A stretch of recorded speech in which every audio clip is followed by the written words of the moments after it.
Edition of Risk Ruckus. Today is Thursday, August 10th. And in this version of Risk Ruckus, we're going to talk about consequence-driven, cyber-informed engineering.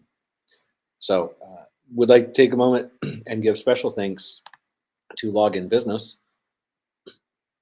Login Business offers business phone data, cloud co-location, and networking services, providing you with a one-stop partner experience in the state-of-the-art data center located right here in Tucson. So be sure to check out Login Business, and we're super appreciative of their support. So again, today we're going to talk about consequence-driven, cyber-informed engineering. So what's that really mean?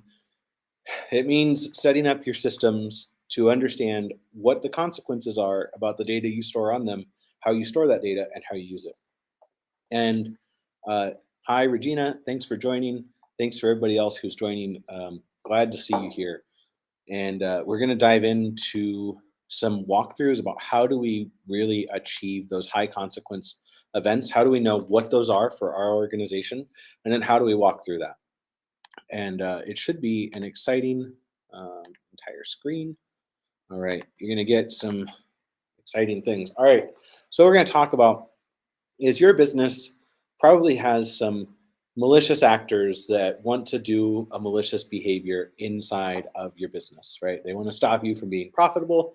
They want to decrease your reliability. They want to deface your organization. So those are all unique attack scenarios, right?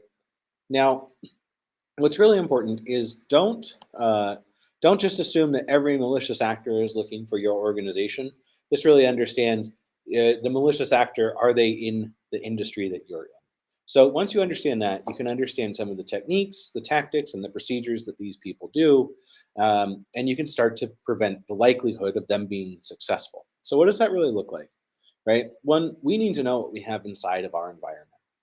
So we need to know if we have a server, if we have hardware or software, and how that's configured, where it's run, and how it's stored. And that's what's going to let us define what targets a malicious actor might be looking for.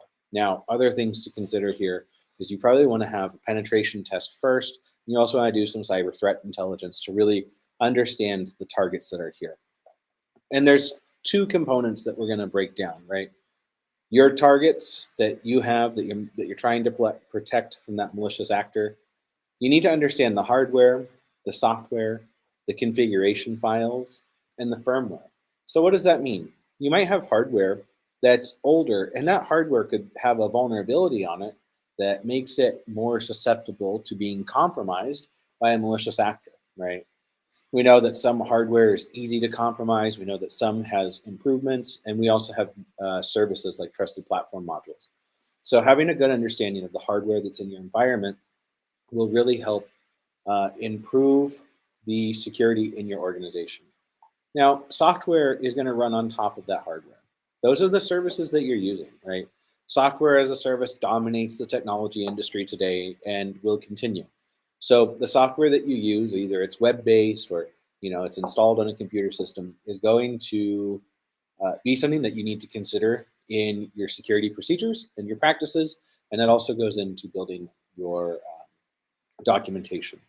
The configuration files is how all of these things are configured, and they'll be unique to your business, and they also need to be protected. So make sure that when you're working on your configuration files that you don't put them in a spot that's easy for somebody to compromise. Firmware are updates that are applied to hardware. Again, really important because sometimes firmware that's outdated can be easily compromised. Then we have protocols, operating systems, model, vendor, and function. These are some other things that are really important to understand, and they fit into this one group. Over here on the technical approach, we need to understand a couple things. How is the malicious actor going to access our systems? What actions can they take once they get access? So what does that mean, right? A malicious actor could drive by and connect to your server wirelessly because you have unsecure Wi-Fi. That's how they're going to access it. But if it requires them to log into a system and try to reverse a bunch of configurations, you're going to reduce the likelihood of them gaining access. The actions are the important parts too. That's what the malicious actor is going to do inside of your network, right? They're going to deface your services, compromise your security, sell your clients' information and data, right? Create something that puts you at risk for continuing operation, right? And timing. Malicious actors are also paying attention to what's going on. So they might be targeting an organization that's looking to do something like go to market or release a new feature or some other thing, right, that they're excited for. And an attack that would lessen your credibility or impact your business's operations, right? That's where we're talking about timing as well. And then triggering. Um, Triggering is what is that cascading event that happens, right? Is it the deployment of the malware? Is it the system being locked? There's lots of things that can happen. So we need to understand, um, and I'd also like to speak that there is timing in the sense of how the system is connected and when things are being logged and scanned. So make sure that when you're scanning your systems, you're taking appropriate action and scanning at different intervals too. So timing is more than one facet. So when we understand the technical approach and the details of the target, we all of a sudden have the information that really lets us and our organization understand what to do. Because when you know those things, you can start to prevent them from happening. So what does that look like? If you know that your car is susceptible to flat tires because you bought a bad tire, right, or a bad lot of tires, you would change those, right? That'd be like changing out some software components, right? If the rims were bad, that would be like changing hardware components. So trying to make some analogies so this is a little more digestible.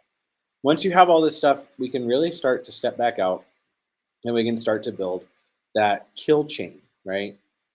So what we're doing here is we're focused on 3 phases, right? This also lets us set our objectives, our scopes, and our boundary conditions to not stop operations. So phase 1, we're going to talk about the events. Again, these events here are uh, natural things, right? Fires, floods, earthquakes, civil disturbances, and cyber events are the ones that we're really talking about here in Risk Ruckus today. What are cyber events? 0 days, exploits, uh, actors that are driven to compromise an organization because they believe it for a reason.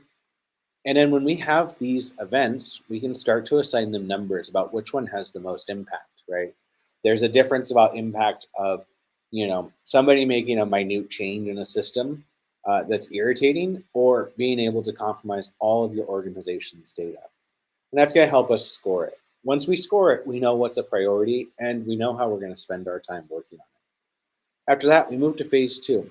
Now, when we started this show, we talked about information gathering. We talked about defining our targets, our scenarios, and again, we need to make sure we have really good system diagrams. What you're seeing here is a diagram, and you could make this on an app called Figma if you wanted to as well. It's really easy and it lets you connect your lines to understand how objects are connected. So we need to collect our system diagrams about how data flows inside of the organization. And then you see here, we've got interviews. Now, I know that might sound weird about why do we need to have interview questions for cybersecurity. And that involves talking to your teams and really understanding what services they use, how they use those services, how they're deployed, configured, and managed. And when you understand that, you can start to build what events then become cascading, right? Or waterfalls. So sometimes when we talk about a system and a waterfall is one thing has happened, which drives subsequent events to continue to happen. Think about it this way. If you're driving your car at a high rate of speed and you crash into something and then you stop, right? You have cascading effects where the car then deploys the airbags, right? I know that's an aside from interviews, but when you're talking about interviews, you want to ask questions about what that team and what that team member works on. Then manuals. This is really important, and your organization should have really good access to up-to-date manuals for all of that information we talked about in the beginning. Your hardware, your software, your firmware, how it's written, how it's stored, how it's deployed. And that's going to let us come down here and really write a good system description, right? It's your business, so it's really important for you to understand the systems that are operating inside of your business and how to protect them from a malicious actor compromising them. So when we have all of that, we can really define, right? Let's just start here, right? We can really define what the system description is each time we zoom out. So when we talk about the system that's operating, right, we can come up and say, well, oh, we have a system diagram, we have an interview, we have a manual. And when you know these things, you can start to quantify and qualify data, and you can really understand how important that is to the business. And then that's going to let us come over here and define the boundaries. Um, we're going to make a quick edit. We're just going to drop this right here on that button. Huzzah, they're all together. So we talked about the technical approach on the start of this.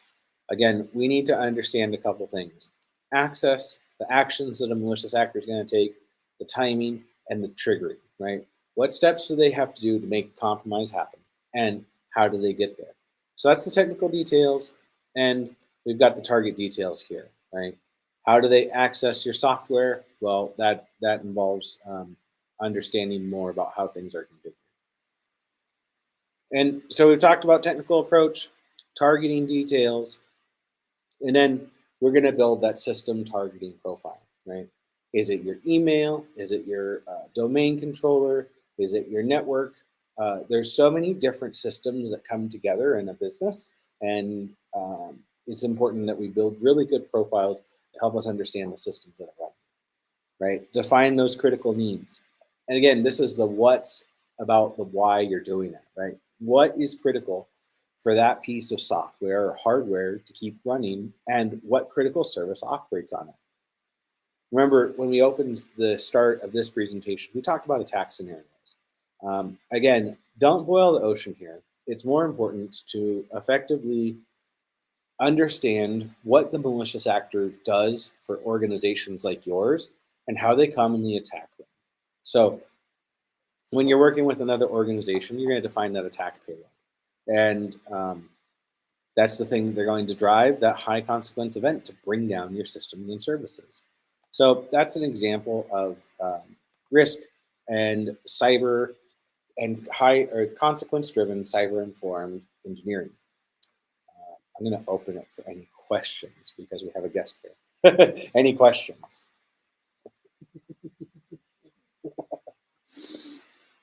I think the important part here is make sure that when you are making decisions, when you're purchasing something, when you're adding a service, you understand what that service is going to do and how it can be exploited, right? Frequently, we want to understand how somebody, why we're buying a service, right? Our business is operating, and we need to make sure that we're making good investments. And that also involves a way to protect it. And so as you're buying and adding services to your growing business, it's really important to understand how that service operates and what that service can be compromised by, because that's going to impact your service level agreement, right?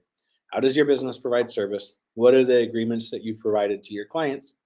And how do you meet and deliver on those objectives? So when you put all these things together, you really have an effective way to create and deliver secure and effective solutions and reduce the likelihood and the liability of something happening maliciously inside of your organization.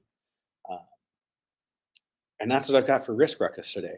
So a little bit shorter than normal, but a good run. And I appreciate everybody showing up. And we'll see you again next week, right? Yeah, next week. So thanks so much for tuning into Risk Ruckus. And make sure that the event is posted so people can register. And we'll see you next